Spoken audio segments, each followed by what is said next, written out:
So you see this guy on the screen there, and you say, that's not how Nicodemus looked. Well, you're right. But this is the 21st century. And when I got to thinking about this guy, Nicodemus, he was one of the only people who came to Jesus at night. Now, there is the betrayal and all the things that go on in the garden before he's betrayed and all of that. That's true. But really, one of the only times that someone comes to God at night is Nicodemus. And I got thinking about that. Nicodemus was somebody who was really somebody. He was not only a chief Pharisee, he was a member of the Sanhedrin. And the Sanhedrin were 71 fellows who were the leaders of the pack, so to speak. They were the ones who went to Pontius Pilate and convinced him to interrogate him, and then eventually would lead to his crucifixion. So Nicodemus is not just some kind of stand-in. He is on the inside of this major religious party. And he comes at night. Well, why does he come at night? Well, you can kind of think through that a little bit. I think he came because he didn't want to be seen in the daytime, speaking with Jesus. Something was going on in the heart and mind of Nicodemus.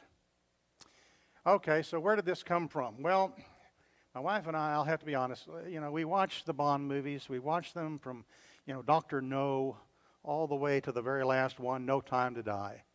There's 25 of those films, and we watch them all in chronological order. Number 10 in this series is not Sean Connery or Daniel Craig, but Sir Roger Moore. And this particular movie came out in 1977. The Spy Who Loved Me, co-starring Barbara Bach, who is still alive and married to Ringo Starr. The movie came out in 1977. I'm going to get off this, but the movie came out in 1977 and had to go up against a new major franchise. Star Wars, that's right.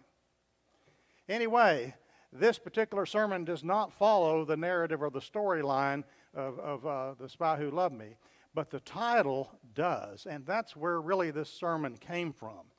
And you think about this. This guy who's all-powerful, who has all kind of prominence in the community where he lives, comes to Jesus in the after hours. I find that fascinating.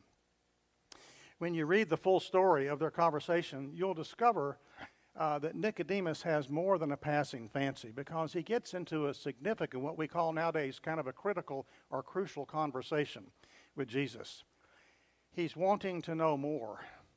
Isn't it interesting that of all the scriptures that could be shared with him, it's the one that's probably the most well known? Well, if I were to ask you, could you name a scripture, what would you tell me?